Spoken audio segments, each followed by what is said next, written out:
सो सबसे पहले सैयद अहमद खान साहब को जिन सर्विसेज के हवाले से याद किया जाता है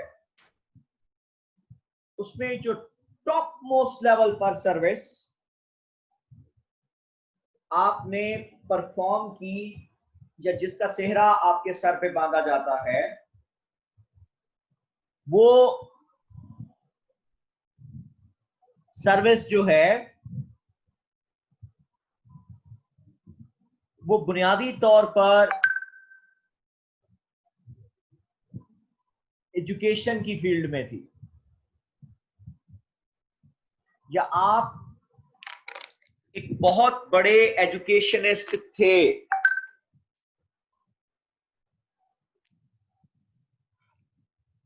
आपने उस वक्त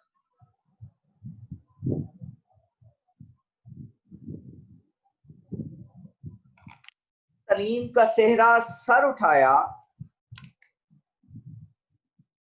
जिस वक्त कोई भी शख्स जो था वो मतलब अफरा तफरी का एक दौर था, बदतरीन हालत थी मुसलमानों की,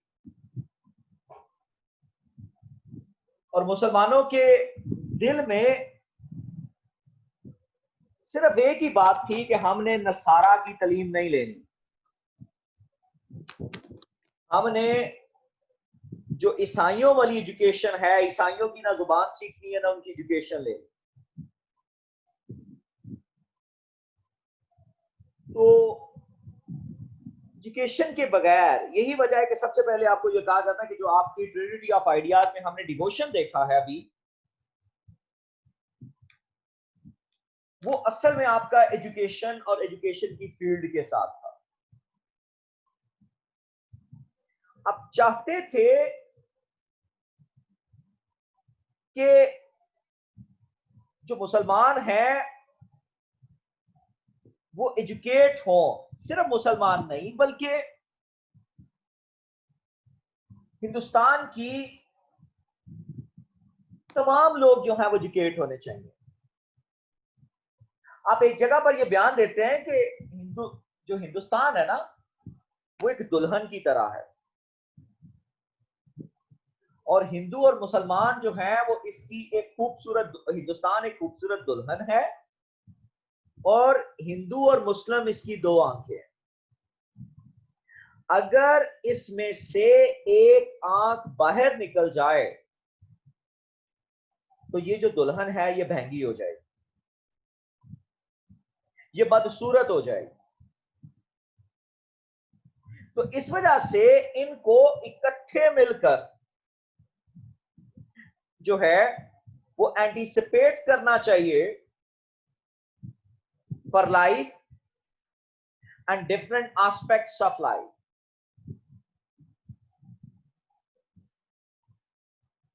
और यही वो वजह थी कि आप हिंदू मुस्लिम यूनिटी के शुरू में हाँ हाँ रहे हैं। अब समझते आए कि हिंदू मुस्लिम यूनिटी जो है वही एक सोर्स है जिसके जरिए जो यहां पर जो तरक्की का मयार है वो बेहतर किया जा सकता है।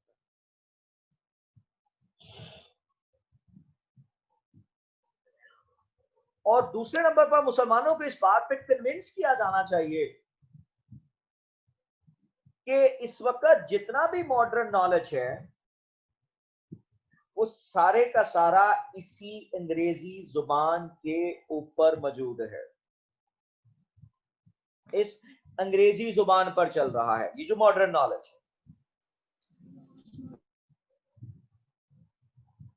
और ही established educational institutions for the Muslim youth and guided them both theoretically and practically. इसी वजह से मोहनदास करमचंद गांधी आपको प्रॉफिट ऑफ एजुकेशन कहता रहा। मोहनदास करमचंद गांधी, महात्मा गांधी ने आपको प्रॉफिट ऑफ एजुकेशन कहा कि आप तालीम के पैगंबर थे। इस हवाले से आपने जो सबसे पहली एजुकेशनल सर्विस दी वो Persian educational institute in Moradabad था, फारसी मदरसा, जो 1859 में आपने मुरादाबाद में इस्टेब्लिश किया।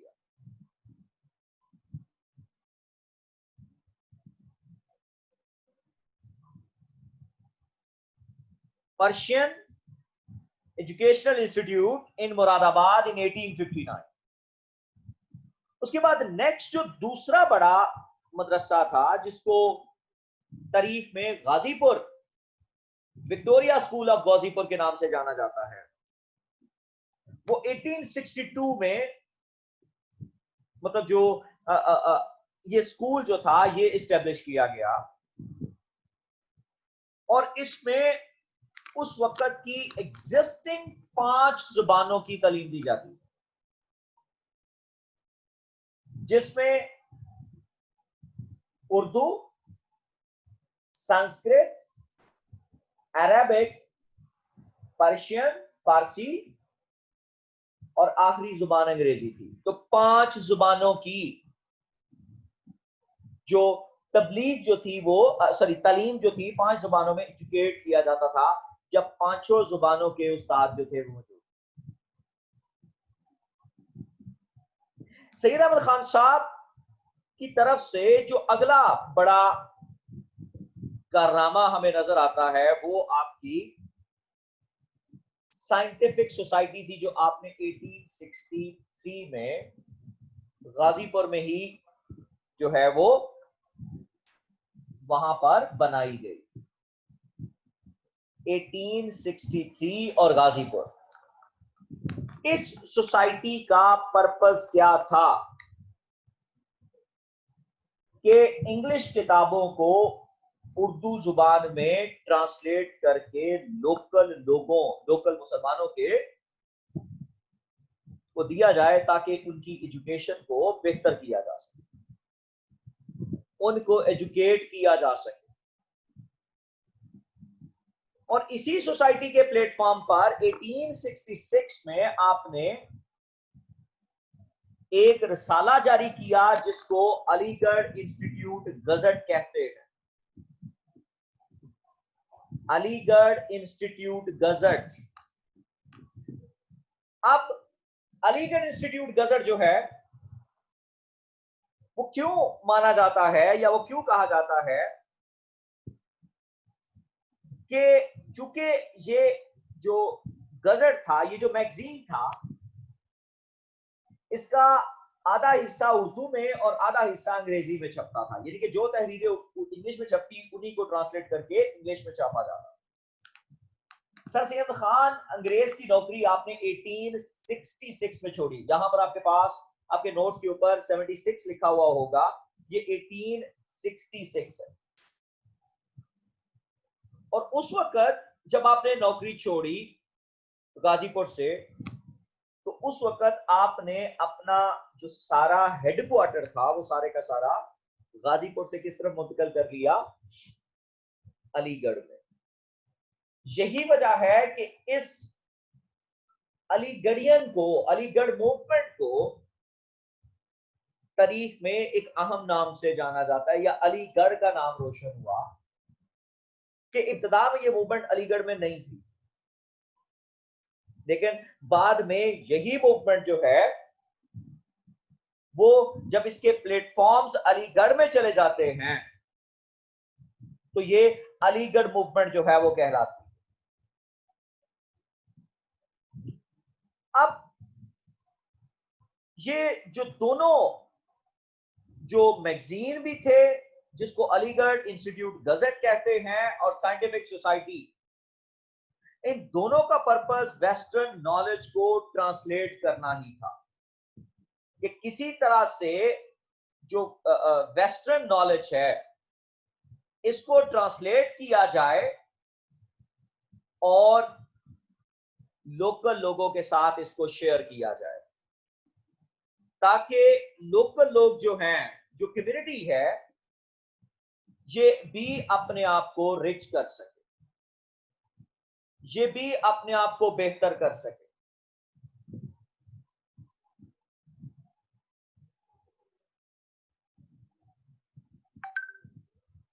अब सैयद अहमद खान साहब का जो अगला कारनामा था वो 1875 में MAO, मोहम्मदन फॉर मोहम्मद या मोहम्मद के मानने वालों का, एंग्लो,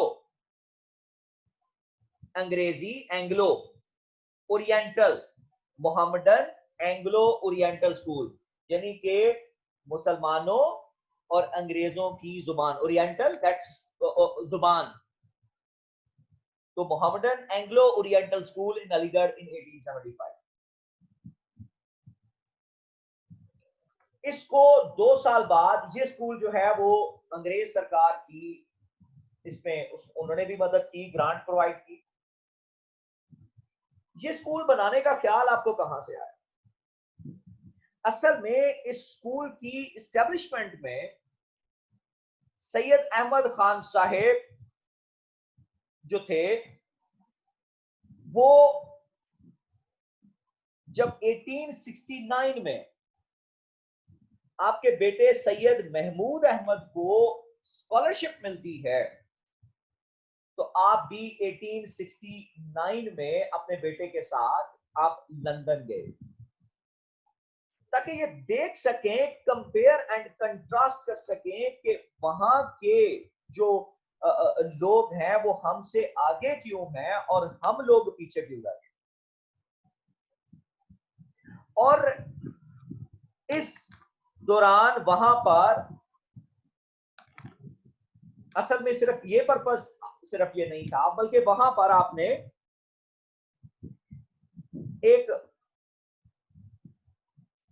किताब या छोटा सा किताबचा लिखा जिसको खुतबाते अहमदिया कहा जाता है। और असल में उस किताबचे का पर्पस ये था कि विलियम म्योर एक अंग्रेज था, उसने आका अलैहिस्सलाम की जिंदगी पर मतलब जो है वो अपनी किताब के अंदर जो है वो रकीक हमले किए, आपकी जात को अंडरमाइन करने की कोशिश की। तो आपने ब्रिटिश के अंदर रहकर वहां पर खुतबाते अहमदिया लिखी, सॉरी ब्रिटिश लैंड में रहकर, इंग्लैंड में रहकर खुतबाते अहमदिया लिखी और इस बात का जवाब दिया कि तुमने जो आका अलैहिस्सलाम के हवाले से गलत बातें की हैं वो तुम्हारी सरासर गलत। उस दौरान आपको वहां पर कैम्ब्रिज और जो ऑक्सफोर्ड थी उन इदारों को देखने का इत्तेफाक हुआ। तो आपकी ये ख्वाहिश थी कि जब आपने उन इदारों को देखा तो असल ख्वाहिश ये थी कि हिंदुस्तान के अंदर भी एक ऐसा इदारा होना चाहिए, एक ऐसी यूनिवर्सिटी होनी चाहिए जो इन जैसी तालीम दे। ऑक्सफोर्ड और कैम्ब्रिज जो इंस्टीट्यूशंस थे वहां पे उन जैसी तालीम दे। तो इसी बात को बुनियाद बनाकर जब आप 1870 में वापस आते हैं तो आपने उस वक्त अपने दोस्तों के साथ एफर्ट करनी शुरू कर दी ताकि एक इदारा जो है वो एस्टैब्लिश किया जा सके। लोगों से मदद मांगी गई और खास तौर पर उस दौर के मुस्लिम नवाबों से मदद की दरखास्त जो है वो की गई ताकि उसमें एक वाकया बड़ा मशहूर है जो सैयद अहमद खान साहब की पर्सनालिटी के हवाले से हमें नजर भी आता और वो कुछ यूं दिखाई देता है कि एक दफा आप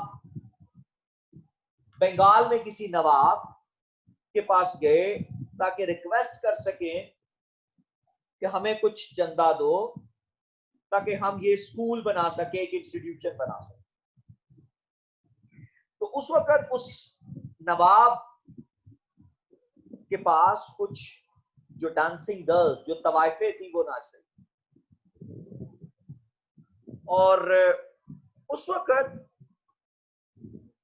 उस नवाब ने कहा कि मैं आपको पैसे नहीं दूंगा, हत्ता कि वो बेतहाशा पैसे उन तवाइफों के ऊपर लुटा रहा था। तो हाँ, अगर तुम मुझे महसूस कर सको जैसे ये मुझे लुत्फ दे रही हैं, तो शायद मैं तुम्हें कुछ पैसे दे दूं। तो ये कहा जाता है कि 1872 के करीब राउंड अबाउट आपने तवाइफों के घुंघरू पहने और उस नवाब के सामने आप नाचे, ताकि कुछ पैसे हासिल किए जा सके कि जो वो इदारा बनाना चाहते थे। अब अंदाजा कर लें कि 1872 की मैं बात कर रहा हूं और आपकी पैदाइश 1817 की, 1817 की, और 55 साल उम्र बनती है उस वक्त ऑलमोस्ट, अगर मैं गलत नहीं तो मतलब जो है वो कैलकुलेशन। और 55 साल का एक बूढ़ा शख्स जो है वो मतलब जो है वो इस काज के लिए कि ताकि मैं अपनी कौम के लिए एक इदारा जो है वो बना सकूं। 1877 में अंग्रेज सरकार की मदद से इस इदारे को अपग्रेड किया गया और इस इदारे का जो इफ्तिताह था उस वक्त के वायसराय लॉर्ड लिटन ने किया। Very important name for you people and you must remember it, Lord Lytton. He was viceroy at a time. आपकी ये शदीद ख्वाहिश थी कि आपका ये इदारा जो है यूनिवर्सिटी बने, वो कि ये ख्वाहिश आपकी जिंदगी में पूरी नहीं हुई, लेकिन 1920 में इसको मुस्लिम यूनिवर्सिटी अलीगढ़ का दर्जा दिया गया और इस तरह से आपका जो पौधा 1875 में Aligarh Mohammedan Anglo oriental school के नाम से लगाया गया, वो 1877 में मोहम्मदन एंग्लो ओरिएंटल कॉलेज बना और फिर उसके बाद जो अब 1920 में मुस्लिम यूनिवर्सिटी अलीगढ़ बना 1920 में। और ये आज भी हिंदुस्तान के अंदर एक अहम तरीन इंस्टीट्यूशन माना जाता है। आप सर सैयद खान को इसी के अहाते में दफन किया गया। 1885 में जब जो है वो इंडियन नेशनल कांग्रेस बनती है, तो उस वक्त आप मना कर रहे थे कि आपने मतलब जो है वो इस इंडियन नेशनल कांग्रेस का हिस्सा नहीं बनना। तो उस वक्त लोगों को ये कन्विंस किया कि आप जो है वो इंडियन नेशनल कांग्रेस में मत जाएं। प्लेटफॉर्म को ज्यादा अपनी बात को, मुसलमानों के हकूक को कहने के लिए आपने 1886 में मोहम्मदन एजुकेशनल कॉन्फ्रेंस बनाई, जिसका पर्पस अलीगढ़ की मूवमेंट को मतलब जो था वो सपोर्ट करवाना था। और ये उस वक्त की मुसलमानों की सियासी, समाजी और मजहबी जरूरियात और उनके हकूक के तहफ़्फ़ुज़ के लिए मतलब मौजूद थी। एक वक्त ऐसा आता है कि जब 1880 के बाद का दौर आता है, तो आप ये तसव्वुर करते हैं कि अगर कोई इस्लाम छोड़ जाए और वो मुसलमान ना रहे तो फिर हमें उससे कोई मतलब जो है वो सरोकार नहीं। वो सैयद अहमद खान जो पहले हिंदू मुस्लिम यूनिटी के हाँ थे, 1880 के बाद आप आहिस्ता आहिस्ता जो है वो हिंदू मुस्लिम यूनिटी से पीछे की तरफ हटते। ये भी बात आपके लिए मतलब जो है वो आपकी इंफॉर्मेशन के लिए मैं शेयर कर रहा हूं कि यही वो तंजीम थी जिसके प्लेटफॉर्म पर ऑल इंडिया मुस्लिम लीग जो 1906 में दिसंबर 1906 में ढाका में इसका क़याम अमल में लाया गया, लेकिन ये सैयद अहमद खान साहब की वफात के बाद हुआ।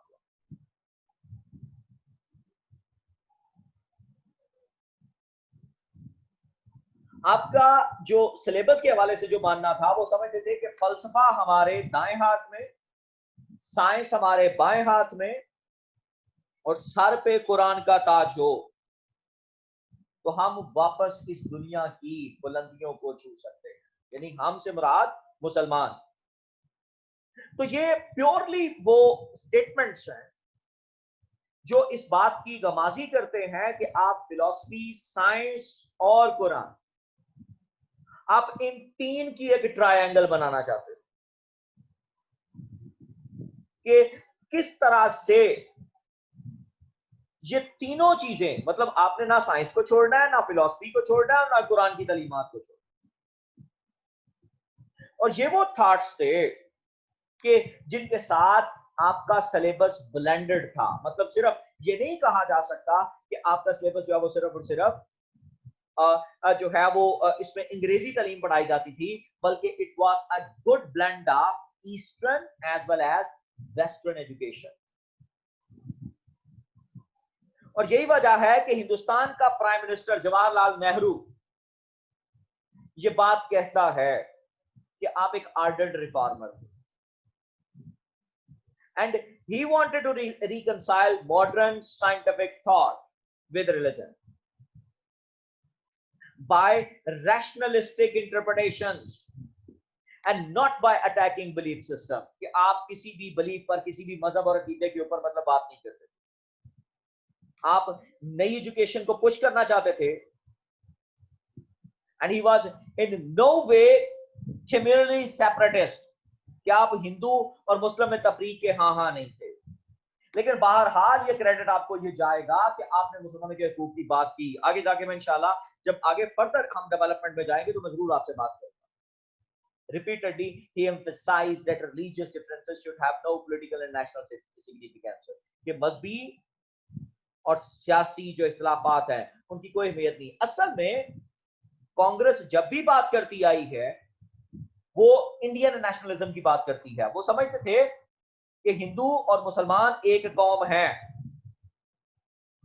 और इनको अलग अलग नहीं होना चाहिए। जबकि हमारी जो आइडेंटिटी है, और अगर टू नेशन थ्योरी की आप बात करें और एवोल्यूशन की बात करते हैं, तो हमें ये शनाख्त मिलती है कि हमारी आइडेंटिटी जो थी that was entirely different from those of the Hindus and other belief के जो मानने वाले, जो बेसिक बिलीफ के मानने वाले लोग थे, हम उनसे बिल्कुल अलग आइडेंटिटी के साथ जो थे वो एग्जिस्ट कर रहे हैं।